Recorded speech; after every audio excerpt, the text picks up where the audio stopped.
Hello YouTube, welcome to my channel. My name is Thomas. Today I'm going to talk about the Dynaudio Contour2 MK2 speakers. Now these are very difficult to drive speakers. They're rated at 84 dB. Now there's not many speakers that are rated at 84 dB. 4 ohms on top of that. And but it can produce frequency from 31 Hertz all the way up to 20 kilohertz, right? So it's really a full range speaker. Now, the reason why I went and get this when I saw it for sale online is because of the soft dome tweeter.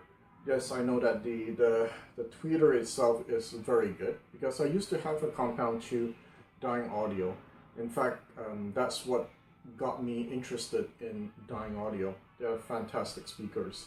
Now you got two small woofers here, but they can produce frequency all the way down to 31 Hertz, right? So they can give you pretty good bass. There's a catch, of course, because of the fact that it's 84 dB. So if you want to get any bass from this, yeah, you better have an amp that's 300 watts and up. Not 200 watts, 300 watts and up. So, in fact, when I first went to get these speakers, the previous owner told me he was a little bit disappointed in them because even though the mid and the tweeter are fantastic, he felt that it was missing bass. He was driving it with a Mcintosh MA6600 200 watts. When I brought it home, I had my bel canto. It was driving it at 1000 watts at 4 ohms, right? So I got bass. I will have my friends over. I'll play songs that have a lot of bass just to show them or just talk about it, right? And they all agree, yeah, there's bass coming out from these speakers. The problem is that you have to have very high power amps to get that bass if you want to. Now, having said that, right, the problem I find with these older speakers is that, well, I guess maybe for the specific Dynaudio, is that you have to pair them up with vintage gear. Well, vintage or older, more musical gear, right? My setup right now is with a Marantz preamp. It's a more recent one, the SC11S1 with a bel canto 1000, which I just sold actually. And that for me was gives the newer type of sound. So they work well with KEF 205, with Vocals 1028. I mean, that kind of speaker, the more newer speaker. So when I put it with this Dynaudio, you know, me and my friends were over. We're expecting like, whoa, the mid-range is gonna blow us away. We're like, nah, it's okay. Nah, you know, it's good, but you know, I expected more when I see something like this, right? And if you look on the Dynaudio site, there is like comments about you know, these sound like horn speakers where the mid-range is really in your face, but we didn't get that. So until I put my Accuphase on, so I have these Accuphase C222 and P266. Now these are very musical amps and preamps, but it lacks power, right? 125 watts. But you know what? I don't mind. It's okay, because when I put it with this, it sounds very musical. I'm tempted to say it's magical, sounds magical, but let's not exaggerate. In fact, when I put it with the Accuphase, sure, I lose the low end. But having said that, when I say I lose the low end, like the bass part, it depends what I'm comparing to, right? If I'm comparing to a 1000 watt amp, yes. But compared to most people who have 125 watts amps, I'm probably getting the same bass as you, right? So even though I didn't get the same amount of bass than when I was using my bel cantos, the mid-range and the treble were very, very good. So much so that I actually turned off the lights and started listening. The reason, like, I don't usually listen with the lights off. I usually have my TV on here. I browse the net and I have the music going, and I let the speakers catch my attention, as opposed to me go into meditation and start listening for details. I'm not that kind of person. I just let the speakers impress me. So I'll be browsing, and I'll go like, whoa, that sounds amazing.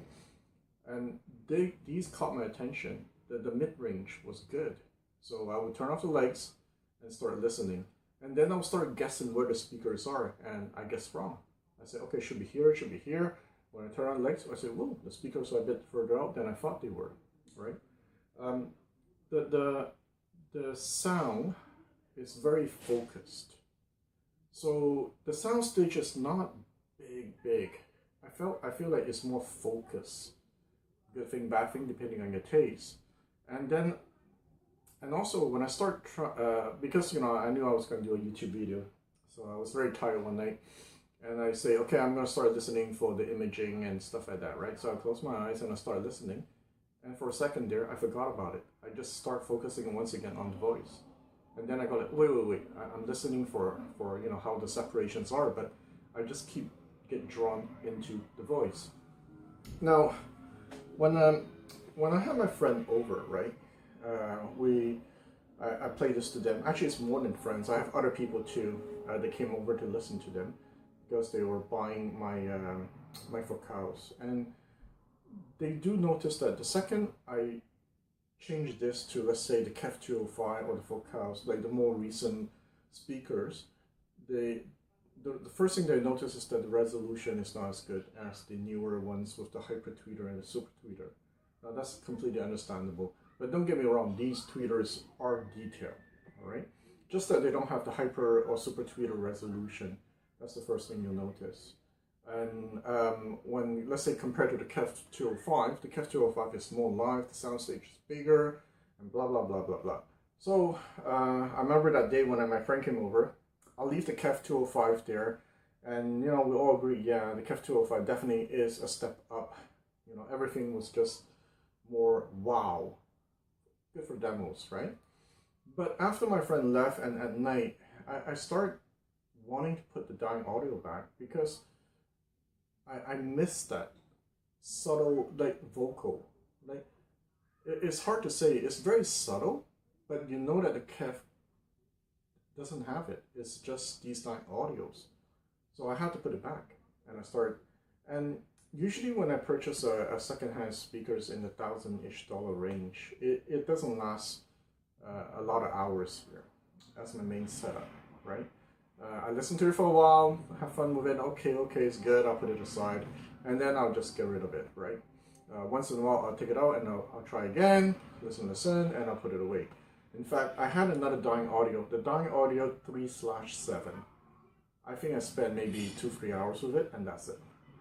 But this Dynaudio, for some strange reason, I just keep putting it back here. And in fact, even though I have my other higher end speakers, I just don't listen to them anymore. And I spend more time with these speakers. I know that eventually I will sell these speakers because, it is still missing the high resolution, ultra fine detail that only Super Tweeter can give you. But let's be realistic here, and you're comparing a $10,000-$15,000 speaker to a $4,000 speakers when it was new. So obviously there is a gap, right?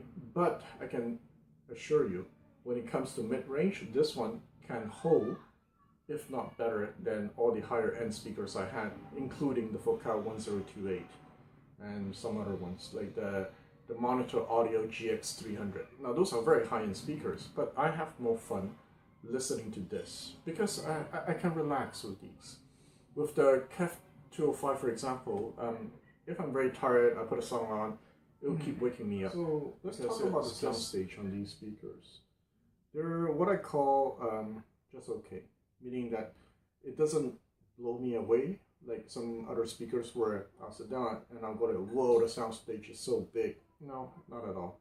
It's just okay. It's well, I've been talking about the mid-range a lot, so I'll just go with the tweeter. Even though it's not a super tweeter, if you're not careful with your other equipment, it can actually sound a little bit bright, very detailed. So you still need to exercise a bit of caution when you're looking for the right cables to go with it, the preamps and the amp, right? The bass, although it has bass, it doesn't handle the last bottom octave very well.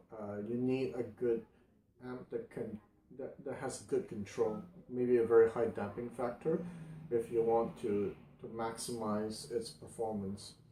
However, two of these, yeah, they're pretty powerful. So you don't have to worry about bass, but just once again, as I said, you make sure you have a 300 watt plus amp. If you don't, it is still okay. I'm being realistic here, and I would venture to say that 90% of the people out there, their current setup bass is probably like this. If you have a 70 watt to 125 watts amp, your whatever speaker you have that is less than, if it's less than 94 dB, probably will give you about the same amount of bass as this one. Now these are 84 dB, so that's why it needs a lot of power, but it has two woofers, so even though it's a bit difficult to drive, it still will give you enough bass if you have at least 125 watts.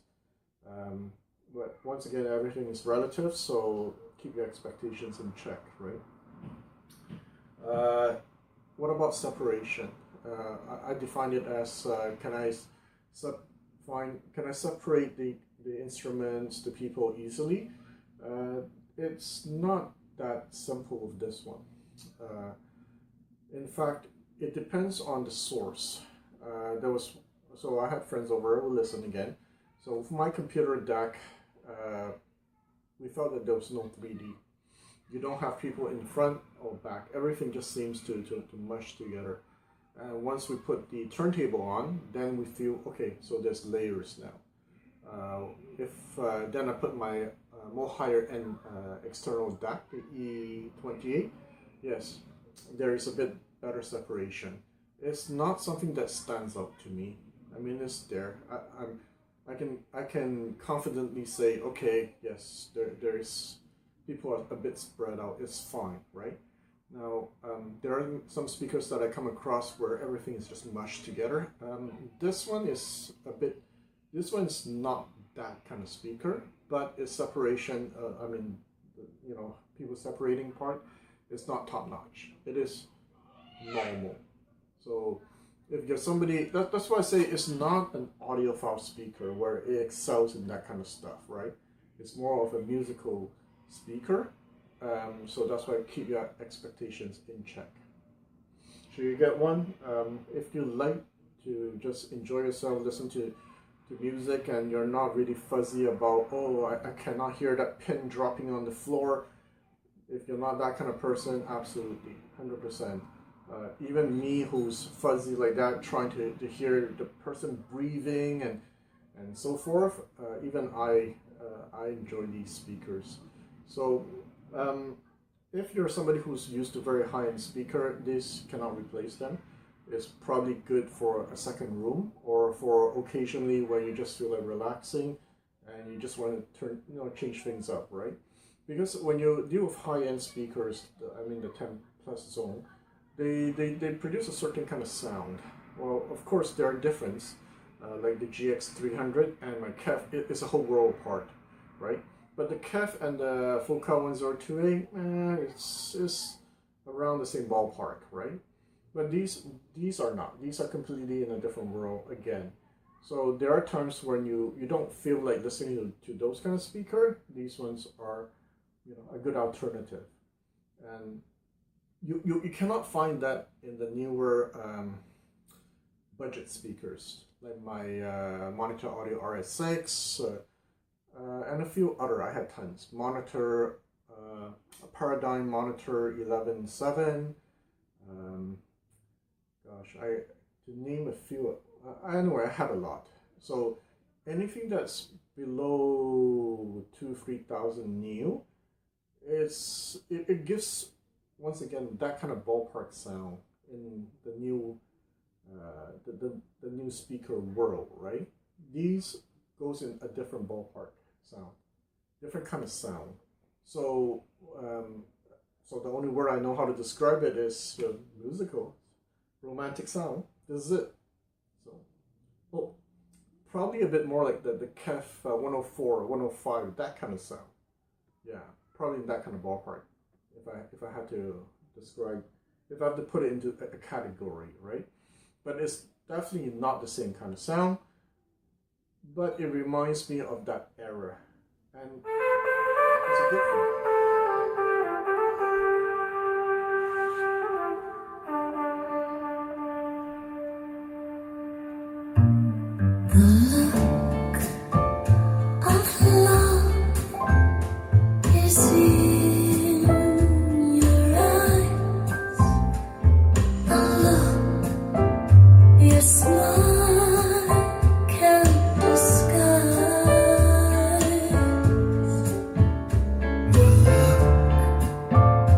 Of love, it's saying so much more than just words could ever say.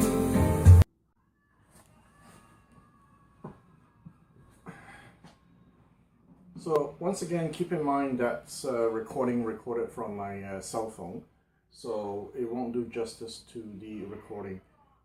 But definitely the first thing that hit me when I put the press the play button every time is that the voice really do jump out.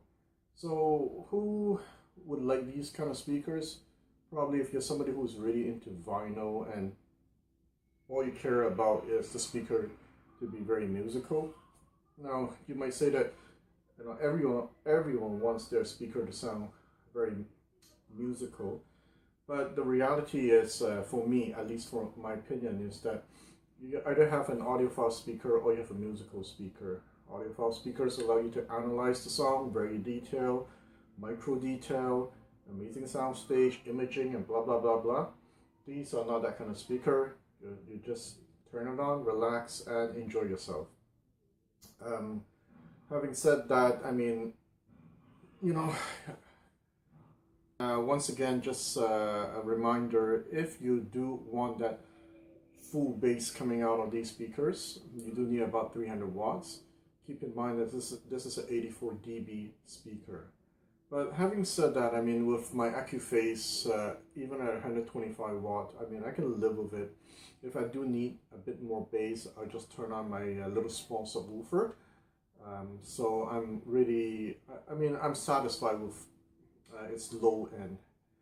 It is not it's not like those big speakers, as I said, like the Focal 1028. It doesn't compete in that sense. The only thing that it can really compete is the mid-range. So with that. So to wrap up my review, I also want to share this speaker that I have. These are Earthquake Titans. They're fantastic for bass. Well, there's problems with it in the sense like you need a bit of fine tuning for it to work perfectly. But as you can see, once again, this is a soft dome tweeter. So this is why this is one of the speakers that I got that I end up not selling and probably be one of my forever speaker or a pair of speakers that I'll keep for a very long time. It does have its problems, but I'll do a separate video on it. But just wanted to show you why I really like soft dome tweeters. They're just very smooth and they're not tiring, they're not fatiguing, and for me that's very important. All right, thanks for tuning in. Till next time.